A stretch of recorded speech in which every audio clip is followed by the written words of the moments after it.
Welcome to the Live Your Purpose podcast, featuring compelling interviews with big-hearted people in the Oklahoma City metro area who are leading, creating, and innovating on purpose. Get inspired by conversations with passionate difference makers from our local community. I'm your host, Charles Gossett, life purpose coach and founder of Full Integration Coaching. On today's episode, I sit down with Dean Imel, an Oklahoma City kinetic artist who crafts moving copper wind sculptures of all shapes and sizes. Dean has been a regular at the Oklahoma City Festival of the Arts for years and was selected as the 2020 featured artist by the Oklahoma City Arts Council. And although this year's festival has been canceled due to the COVID-19 pandemic, art continues to move. Join me as I learn about Dean's early days, his exciting adventures, and what inspires him to work with the wind. And now, the Live Your Purpose podcast. Dean, welcome to the show. Oh, Charles, glad to be here. It's a pleasure to have you on. And I reached out to the Oklahoma City Arts Council recently and said, I know that the Arts Festival is canceled for this year due to the coronavirus and the state of emergency that we're in, the pandemic. And I said, it's a very big bummer for you and for many tens of thousands of Oklahomans and folks from surrounding states that come to visit. And I just said, I've got a podcast and I'd love to interview someone, and you were top of the list. So I'm really grateful to have you on the show. Glad to be here. Well, as you may know, Dean, we start each episode with a kickoff question, and you've chosen yours. And I'll read that and we'll just see where the conversation takes us. Okay. So, Dean, what makes you want to get out of bed in the morning?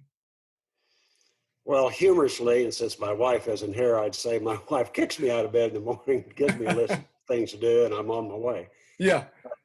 Honestly, I like probably a lot of the people that are listening to this thing. I wake up in the middle of the night, and all of a sudden my mind just turns on. And I think about things, tasks that are coming up, for during the next day, problems I might have, and of course, keeps me awake. I'm usually awake for an hour and a half before I can get back to sleep. But it's also kind of a creative time, for me, because I'm not distracted by anything going on during the day. The wife is asleep.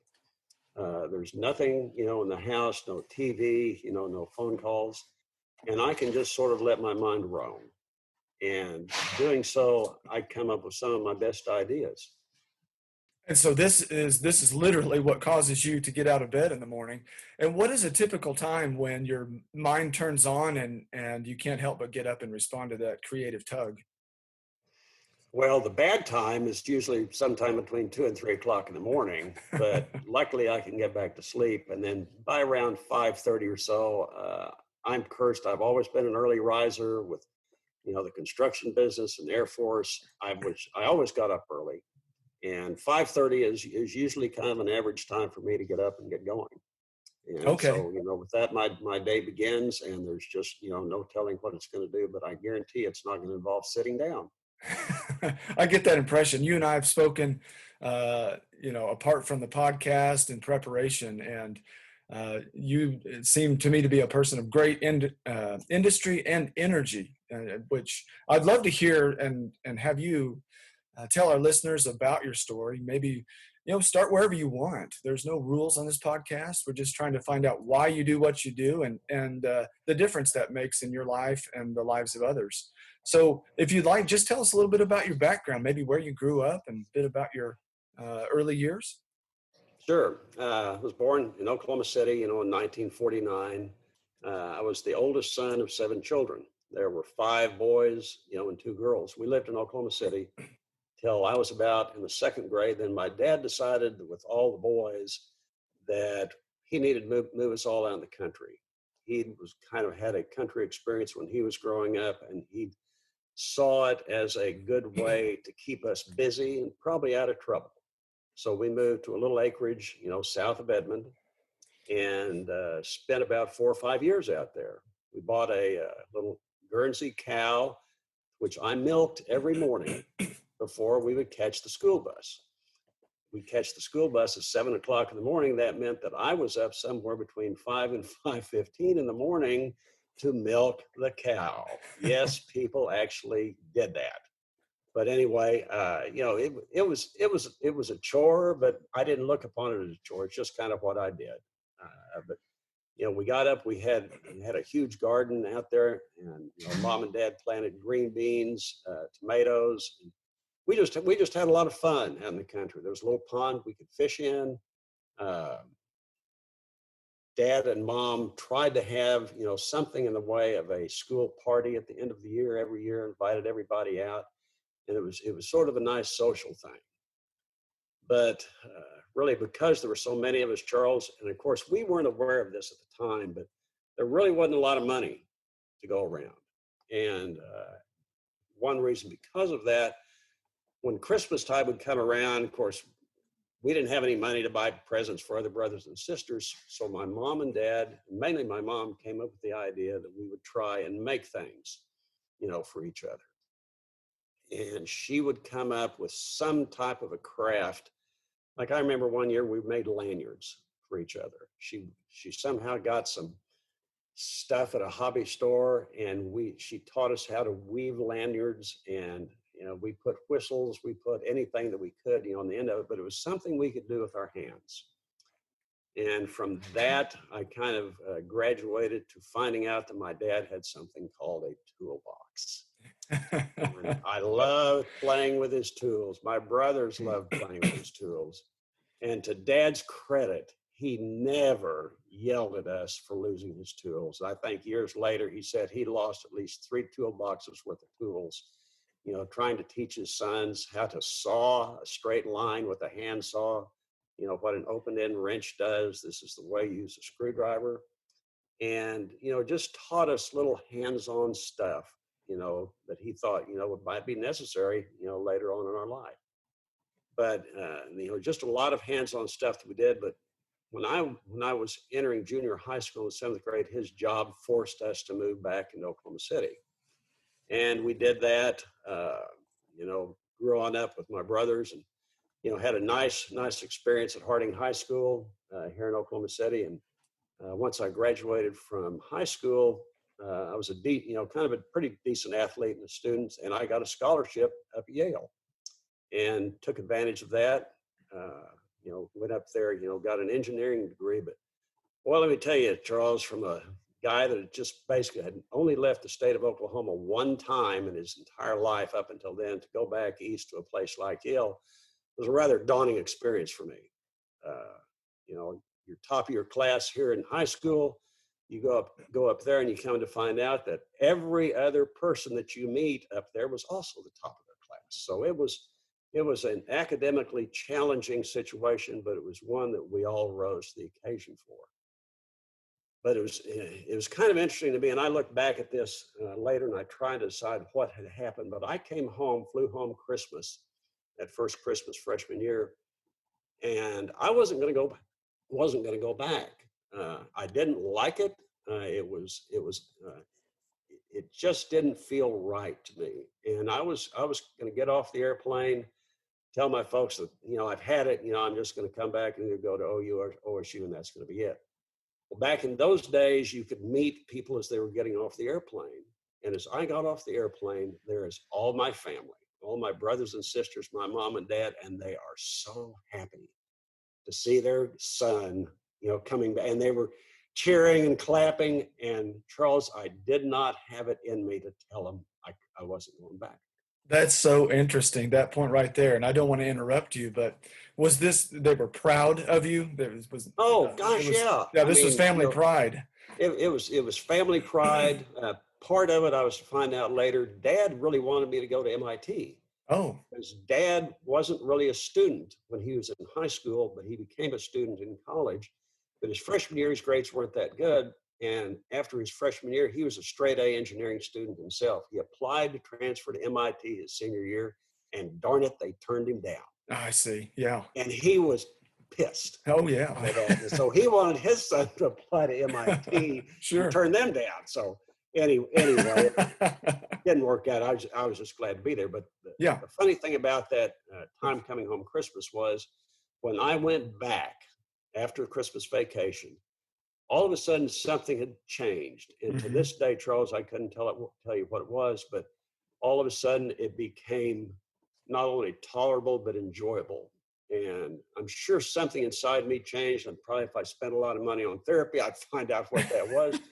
But I simply was able to enjoy, the rest of my time, up there at Yale.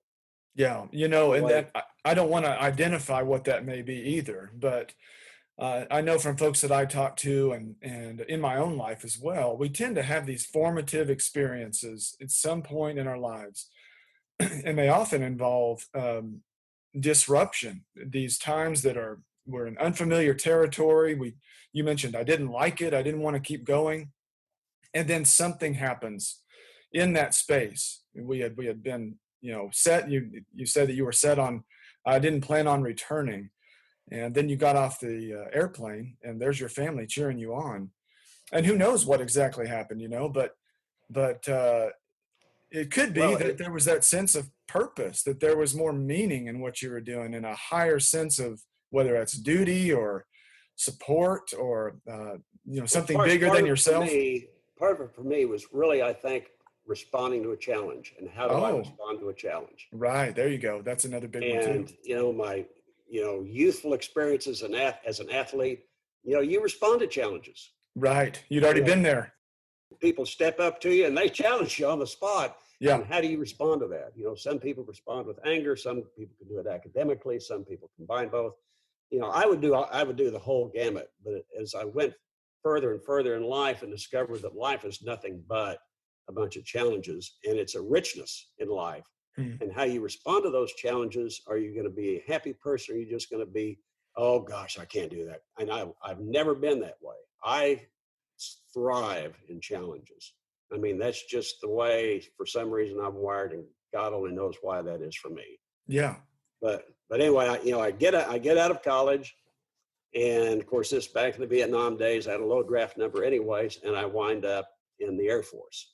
And the one thing about the Air Force, kind of continuing along this train of thought, they present you with a raft of challenges. They train you, and then they turn you loose, and it's up to you to see how you're going to perform.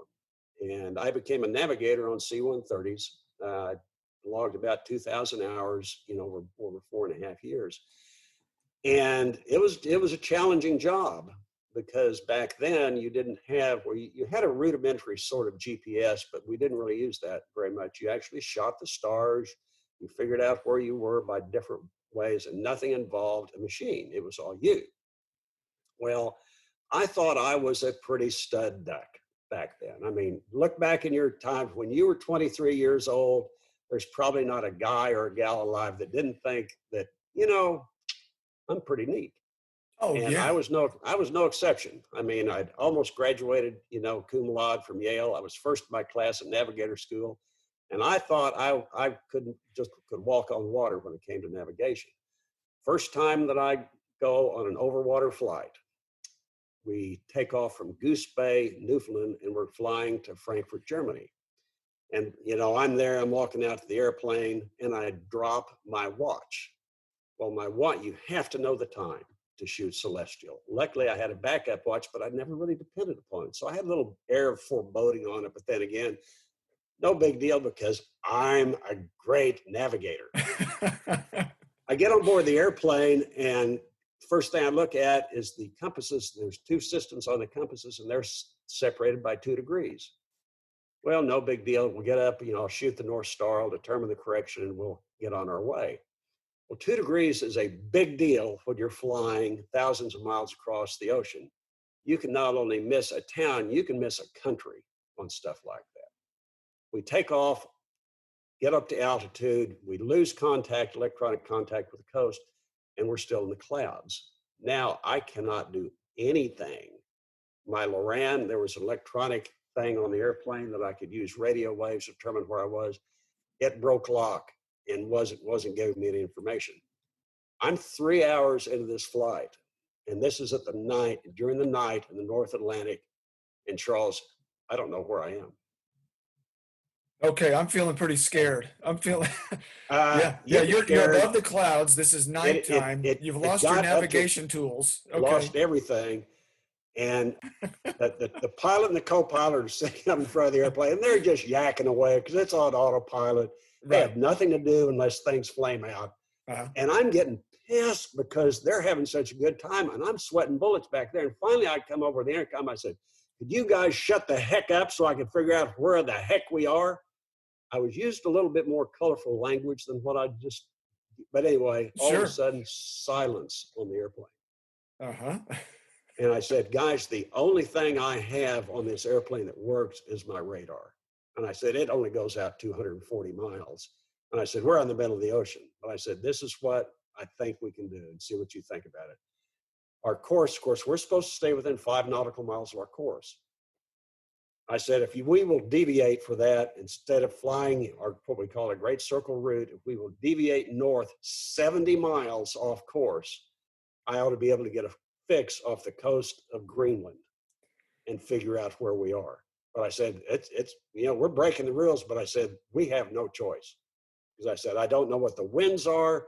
I said, we could be blown. We could be 40 miles away from where I am. And I said, that's a conservative guess.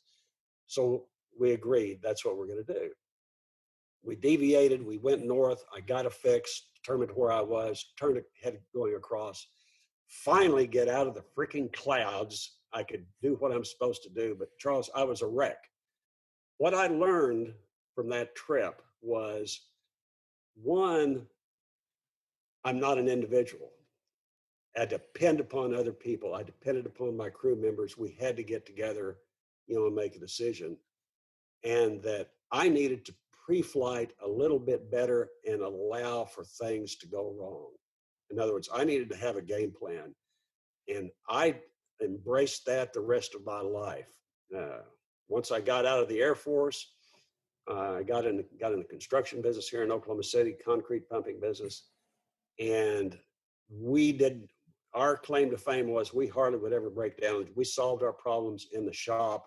We did not let, just willy-nilly get on board an airplane and think everything was going to be great.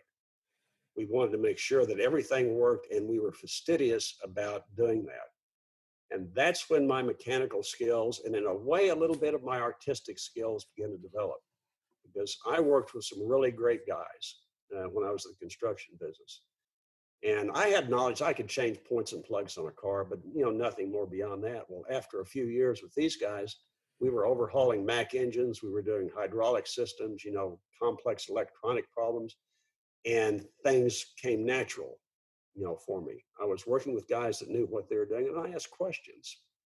So you begin to accumulate throughout your life a certain base of knowledge. You don't know where that is going to take you, but it's kind of fun to be able to do things. And I always like doing things with my hands. And at the same time, my wife and I had a bunch of rental property. Of course, I wound up doing most of the repairs on the rental property. Again, I'd watch plumbers, electricians, heat and air guys, and I'd see what they were doing. And if I didn't know what they were doing, didn't understand it, I'd ask them. And most people are tickled to death to explain to you and tell you about it. I mean, yeah, there's a few grumpy guys out there, but most people like to instruct, and for someone that's interested. So I had knowledge of welding, brazing, painting, working with metals and materials. And all that began to lay a foundation, a framework for what we're doing today, me and my art and wind sculptures. 25 years ago, when I was still, in the construction business and doing all this stuff, if you'd said today, well, Dean Imel, you're going to be an artist at Oklahoma City Arts Festival and you're going to be the, artist of the year, I'd have said, you're nuts. There's no way, you're crazy. I don't know where you came up with that. Right, because we should say, for those listeners that don't know, you are the featured artist for the 2020 Oklahoma City Arts Festival. Woo-hoo. Just by the way. Yeah, but you never saw that coming. Yeah, I hear what you're saying. You never saw that never coming. see it coming. Yeah, that wasn't an ambition or a goal. Yeah. No, but always be open, to possibilities. And you have more possibilities, the more things you can learn. I mean, I've learned a lot of stuff, Charles, that I'm never going to use. I mean, I took up something called marquetry when I was over in Germany for a while, making pictures out of wood veneer. I've done leather crafting. I still like to do stained glass stuff. I make stained glass ornaments for the kids every Christmas. But it's doing different things with your hands, learning different skills. And after a while, you come to find out that a lot of the talents and requirements for the individual, tasks that you're doing overlap.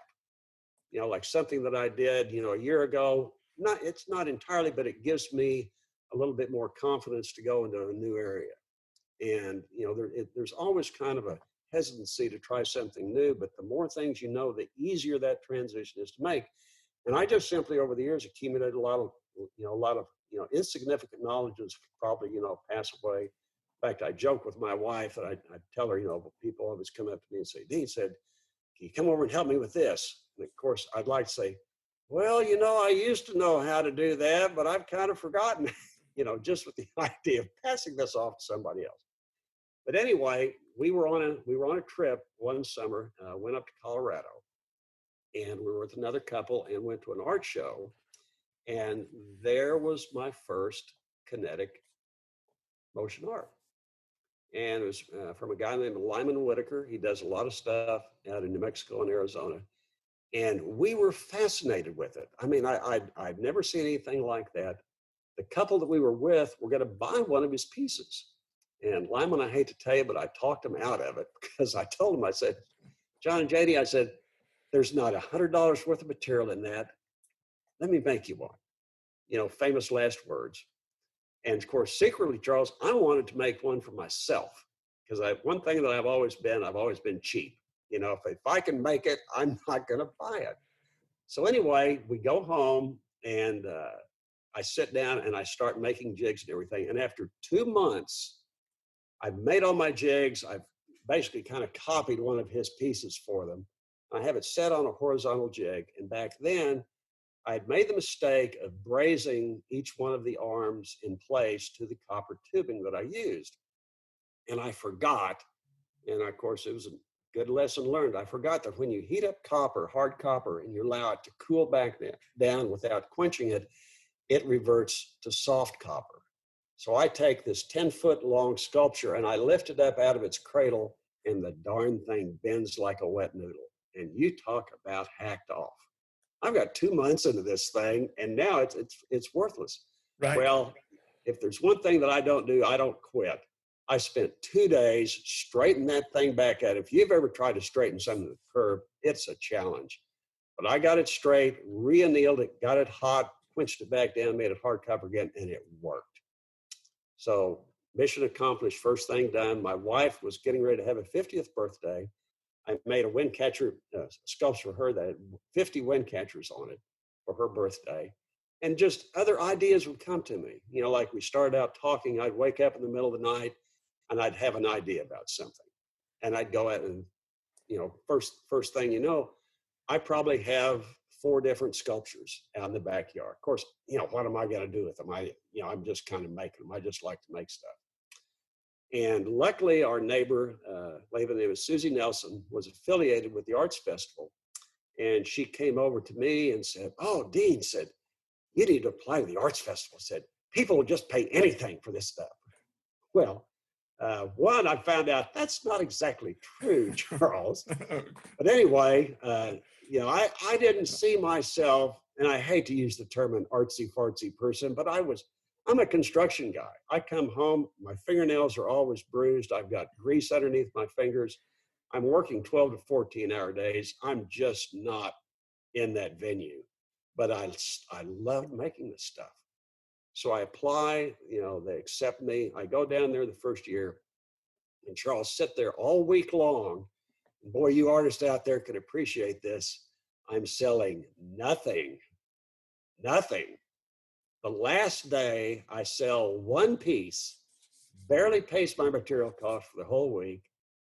And I just kind of come home dragging my tail between my legs, and I'm feeling a little bummed. In fact, not a little bummed. I'm feeling really bummed out because I've been rejected by the public. That's right. Of course. Yeah. For everyone to So see. anyway, my wife, she looks at me and she says, you always have to make stuff big. Why can't you just make something small for a change? And to my credit, I listened to her because she was right. Okay. And luckily, the Arts Festival invited me back next year because I was not a very good seller for them that first year. So, but anyway, they invited me back, but I downsized everything and, basically almost cut stuff in half. And Charles, before the show had even opened, I'd already sold 2 pieces, and kind of the rest is history. On the thing, people like it. I approach things. Everybody does it differently, and for me, I like a good design. I get my design that I want the way it's just going to visually look. But then behind the scenes, because of my experience in the construction business, I want to make something for you that's going to last. In other words, you've got a choice of materials, the quality of bearings you use, the finishes you put on things. And if you're going to pay hard-earned money to me for something, I'm going to give you something that's going to last more than 2 or 3 months. I just, just something in me that can't, I just can't do that. But for me, to give you something that you're going to find enjoyment out of, is really, that's what keeps me going, in this business, just the thrill. But I won't say that it's not without its pitfalls. And for me, I sold a sculpture one time to a lady out in Choctaw, and she and her husband were retired. He had been a mounted police officer in Choctaw Police Force. They bought a piece from me, and you could tell that this was a pretty good expense for them. And she calls me up about 3 or 4 months later and says, "Dean, it's just not shiny anymore. Is there anything you can do, to make it shiny?" Of course, it broke my heart because, she liked it, but she was disappointed. And I realized, and as I was driving out there to get the thing, that disappointment did not come upon her in one day, the day that she called me. It was a growing thing as it was becoming more or less and less shiny. And of course, for me back then, I liked the copper to age and become mellow and kind of blend into the garden rather than always be, shiny out there. But that's not what she wanted. And that's not the way it was when I sold it to her. So I took that thing back, and I'll tell you, Charles, put heart and soul in that thing. If you've ever tried to shine up copper, you can imagine, and it's got all these little pieces on it. I'm having to do that for each one, but I got it pretty darn close. And I finally realized I can't get it any shinier, but I could go out and get some exterior polyurethane, some high gloss, give it a shot, and that popped it and made it back up. And I told my wife, I said, from here on out, everything that I get is get a high gloss exterior polyurethane coating because they buy it shiny, and I want it to be shiny for them as long as they can. And so I try and listen to people that have bought my stuff. If there's ever any criticism, or things have come back sometimes broken early on. I'll give you, for instance, as you pound out copper, which is what I do, what you're actually doing is thinning it. It's making it thinner as you go, and that thinness causes an expansion of the copper and causes deformity, which creates a cup. Well, I was in trying to shape the copper, the thinnest part of it turned out to be exactly where I was brazing it to the stainless steel shaft. And the copper was thin, putting that braze on it. If it's sitting there in the wind, especially out in Okarche where the wind just blows like the dickens, it can sometimes blow off.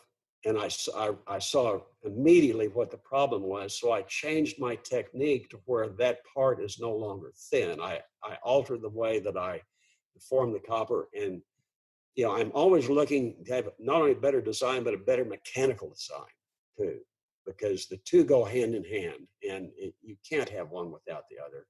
So I have a real pride when I put something out there that I pretty much know that it's going to sit there for a long time because, gosh, I can look out the window right now and that sculpture that I made for my wife 20 years ago.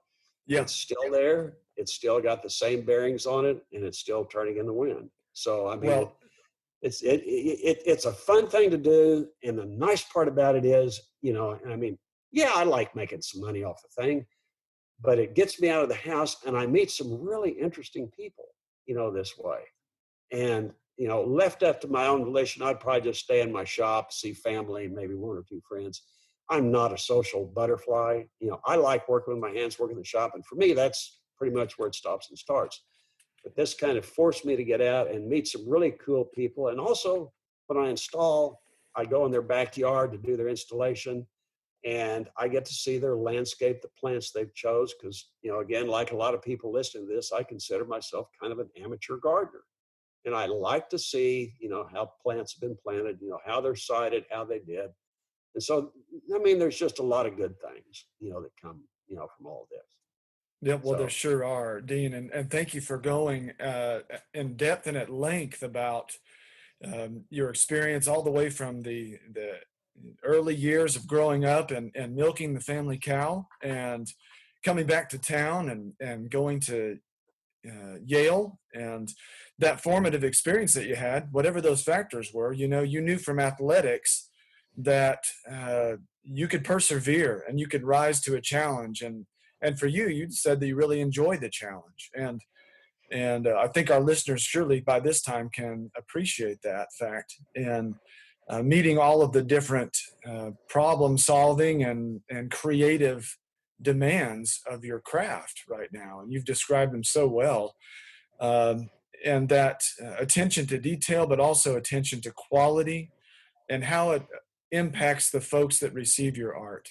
If art is anything, there's somebody that receives it or is impacted by it. We can have a craft or a skill or something that we enjoy, but art at some point affects other people and generally emotionally. And I know you've got some amazing stories there that we've talked off air about. But I did want to point out just a couple of things that I thought were really amazing in terms of key lessons learned. Because I am a life purpose coach, I like to pull some of these out. And you said perseverance is something that seems to come up over and over for me, whether that's liking a challenge or problem solving or um, looking at another way of doing things, all these creative ways of approaching a process. It really seems to be fueled by your passion for working with your hands, uh, for for finding out how things fit together and what causes them to function well. And I can relate in a different way, a more conceptual way, in the work that I do. Just how do people work, and what causes them to function well, and how do they find out who they are and and the work that they do.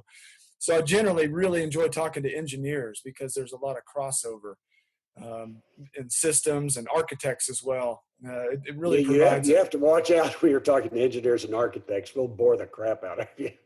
well, I can go on, and my wife is not in this room either. But maybe if she were, she would tell you. I can talk for an hour straight, and she's just nodding her head. So, but that's one of the things, that perseverance and just the passion for doing what you do. And then this other key point. This is just 3 points, and this is the third one. Is that those skills that you acquire over time, you never really know what those are going to lead to. And I've heard that from other guests. David Lee Anderson was another guest on the show, and uh, artist that's doing hyper realistic paintings and other work, and an actor and musician. And guess what? They have a garden too, just like me. So I think a lot of us creative types do have gardens. And he described that same point, just learning these skills, these different um, processes, and learning all he could about them. And I hear you saying the same thing. And no different for me. I had no idea I'd be doing the work that I'm doing today, but the show's about you. And to hear that all of your experience led to wind sculptures, that's deeply rewarding to you, not just for the process, but for the effect that it has on others. And I wondered if you wouldn't mind just describing some of those customers, if you're comfortable sharing some of their stories that have meant a lot to you, or to the folks that receive your art. Oh, you bet. I mean, there's a couple that that really stand out. The first guy was in the construction business, bought a sculpture for his wife, and his wife wasn't doing very well, and so we installed it outside of her bedroom window so she could have something to look at, every day. And he called me back later, a few years down the road, and his wife had passed on. But he just wanted to thank me because he said his wife would look out that at the window every morning and would give her peace. And I mean, boy, what a powerful statement. I mean, I could almost get emotional about that right now. Yeah. But I had another lady that was a librarian, and she bought one of my most expensive pieces. And, sometimes I almost feel bad about that because I know these people don't have a lot of extra money. But she did that. And I had cause to come back. I think a limb had, fallen on part of it and had to re-straighten a bit of it. And so I went back there and fixed it up for her. And she said that she would just go out every evening and sit out on her back patio and make a glass of tea and would just simply watch that move in the wind. And of course, I like them too, because I love anything that moves. I mean, wind sculptures, weeping willows, pampas grass, anything that has motion to it, I just find, interesting. And, people do that. To me, I kind of draw a parallel between looking at a fire in a fireplace. I mean, yeah, it's kind of the same fire. It's flickering, but there's not a lot different going on, but it's moving, and there's a dynamic going on there that I don't call it lulls you to sleep, but it sort of calms you down. And I like that effect. I mean, that's one reason I've stayed in this for so long, Charles, is that I really enjoy what I'm doing. And my wife found out in the rent house business that if I did not like the type of wallpaper that I was putting up, that I probably was not going to be putting up the wallpaper. I have to kind of like what I'm doing if I'm going to keep on doing it. Yeah. And, so, when I get, just a little bit of a feedback like that, from somebody, man, that stokes the fire in my furnace, and it keeps me going, because there's nothing better than to feel appreciated. That's right. You said it. And we all want that, and what I think is really amazing about your process is that you actually do the installation as well. So you get to see it from the time that you're creating it in your own home environment, in your own studio, in your own mind, and here it comes to fruition. And then a customer purchases your art, and you're doing the home installation. And so I wonder just what is that process like a couple of examples of when you're actually doing the install and you're there chatting with the customer. Well, it's really not as complicated as you think. In fact, I tell Okay. people it's kind of sad that most people lack the, I'll call it the confidence to put a fence post on the ground and have it straight up and down. I mean, because my stuff, basically it needs to be vertical to be as efficient as it can using the wind. Otherwise, because it's not statically balanced, and if it's off vertical, then there's going to be a heavy spot on it, and it's going to rock a little bit before the wind actually turns it around. So I go out and set it, in the ground with concrete to where it doesn't do that. And just a little snippet, probably is not meaningful to 99% of the people who hear this, but I was talking with my guys at work one day, and I had rental property. I needed to set a bunch of fence posts in the backyard, and I was griping because I got to mix up the concrete, dig the hole, brace the post to get it straight up and down, and do all that over and over and over again. They said, "What do you mean brace the post?" I said, "Yeah." I said, "I want it to stay vertical." I said, "No, you're doing this all wrong." I said, "Okay, wise guy." I said, "How am I supposed to do it?" I said, "Well, what you do, you dig your post, you dig your hole, put your post in, pour in dry mix." And he said, "Then you use that to level, get your post vertical." And he said, "The dry mix will hold it in place. Then all you do is pour water over that dry mix that hydrates, the concrete, it gets hard." They said, "If you really want to be lazy, don't even do that. Just pour the dry mix in the hole and walk off and leave it. Come back a week later, it's going to be hard as a rock, just like it would if you left a bag of concrete mix open in your garage. It's going to get hard just from moisture in the air." So anyway, I learned that from them, and that's how I, when I set my post, I pour in the dry mix, get it plumb, so I don't have to brace them, which it'd be really hard on a round steel pole to brace that way. So my wife has returned.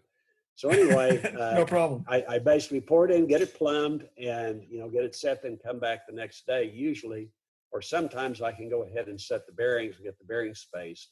And because once the bearings are spaced and the concrete gets hard, you just set the sculpture on top of the pole, and that's it. It's really, the installation is so simple, it's all not even funny, but it's very important to me that it be done right. Right, and it is critical. That's why I was curious about the process and also, of course, the interaction, but, um, yeah, in order for it to spin right, using layman's terms, it needs to be up and down. No. It needs to be vertical and straight because that's how it's designed. So, form Well, and I function. always joke with people. I tell them I install a little battery inside it to keep it going for a week or two until I cash the check. Oh, that's good stuff. Well, Dean, we didn't talk about this question, but feel free to answer however you want. And I just wonder in this time of coronavirus and all that's going on and the craziness of our world, do you have any words for folks that might be listening? Just what you're doing to get through, or any words of advice or lessons learned? Well, for me, the first thing I'll talk about is, how you deal with disappointment. Because, here I was, been at the arts festival, it seems like forever. And finally I became, recognized, as the artist of the year. Well, guess what? No art show this year, and they're going to have a different artist next year. Gilbert called me up and told me, said, Dean said, this is what we're going to do. We decided we're just going to, start all over again next year and do that. Said, uh, so you're the artist this year, but next year it's going to be somebody else. And I told Gilbert, I said, look, I said, Gilbert, I said, I'm totally fine with that. I said, I don't need, the adoring throngs, a crowd of people making a speech to or stuff like that. It was enough for me to be recognized by you as being the sculpture artist of the year. And that's where it starts and stops with me. I'm not mad and the slightest, about this thing, because there's a lot of bigger fish to fry out there this year instead of, just worrying about this. And, for me, I don't need anything else than what they did. They could have just called me up over the telephone and said, Dean, you're artist of the year, said, we picked you. And it could have been between, just the two or three of us. And that would have, in other words, I don't get, maybe it's because I'm older. I don't know. I don't let things bother me that really have no place in making me upset. I'm not going to let that happen. But another way, getting back to your original question, dealing with the time off, I've got a lot of stuff to do, here around the house. I mean, my wife and I are going to be downsizing next year. I'm working around the house. I have things to occupy myself. You might have a room that, gosh, I never really liked the color of the paint in that room. Move the furniture out and paint the room. Do something. The worst thing you can do is sit around and feel sorry for yourself. Quite frankly, there's no cure for that. I don't know of a cure. If you're not active, I mean, if even if it involves just calling up a friend you haven't talked to in 30 years and hear their voice, do something. Do something. Don't sit there and be entertained by Netflix all day long and expect that to make your life happy and fulfilled. Get out there, pull some weeds. I have a daughter named Missy. I mean, I said, Missy, what'd you do today? She said, well, I found a few more weeds in the yard. we laugh about it, but again, Charles, it's something to go out and do. Go out and do Absolutely. something. Find something to do. Life is full of things, to do. You can go and, I mean, clean the sink in your bathroom. I don't care what you do. Do something. And there's just a sense of accomplishment when you get, finish a task and you look down and it's better than what you saw it originally. And I don't know, that's just the way I look at things. And I think there's a lot of people out there that are doing that right now. And, it's making the time pass. It's a hard time for everybody. But the sheltering in place, home's not a bad place. It just depends upon what you make of it. And, we just choose to make it the best we can and the best way we know how from our life experience. And luckily, I've got years of training behind me, but I don't care where you are in life. I don't know if you know the end of a paintbrush to use. Go to a store, buy it, make some mistakes, but don't make the same mistake twice. Go back and try it again. You'll get better. You can learn. Life is. I don't even know if this is a true story or not, but I'll tell it to you. There's an old story that goes around about Aristotle when he was sentenced to death. and he's in his prison cell. He's getting ready to be executed, and there's a young man that's with him, and he's whistling a song. And Aristotle turns to the young guy and he said, "Could you teach me that song?" And he said, "Man, what do you mean? You're getting ready to die. So why do you want to, learn another song?" He said, but to know one more thing. Hmm. And Yes. that's how I've always looked at life. Learn one more thing. You can never know when the ability to change points in your car, fix a flat, you know, clean out a toilet. I don't care what it is. Learn stuff and let that be your own stuff. It doesn't have to be my stuff or your stuff. You just learn your stuff and, have fun with it. So, I mean, that's kind of how I approach things. I love that, Dean. Let's end with that because that is some solid advice and lived experience. I think that's going to reach a lot of people and give them some hope and some ideas for how to spend this time and make it meaningful and purposeful, and also to help pass it a little bit better, maybe a little bit quicker, because we're all trying to find our way forward. I did want to give you the opportunity Amen. to just, amen. I did want to give you the opportunity to also provide any contact information for folks that may want to reach out to you and contact you about your art or other things they might want to reach out to you for. How can they best get in touch with you? The best way is through email because, quite frankly, my cell phone has a personality of its own. Sometimes it rings, sometimes it doesn't. I'm Yeah. terrible at answering texts, although I'll try to. The best way is through email, and my email address is kdimel@hotmail.com. Okay. And I'll And put and, that and in the, I respond well to emails. You can also try to call me on my cell, which is 405-229-4516. But don't think I'm looking at my phone and not answering it, because sometimes I just don't hear it. I maybe have some tools going, or the phone might decide that it's going to screen your call. I don't know how this stuff works. That's another skill I need to learn, Charles. well, there you go. So you are a lifelong learner. You are the embodiment of a learner. Well, Yeah. Dean Imel, I appreciate you being on the show, taking your time, and it's been a pleasure getting to know you. Thank you so much. Well, thanks for having me, Charles.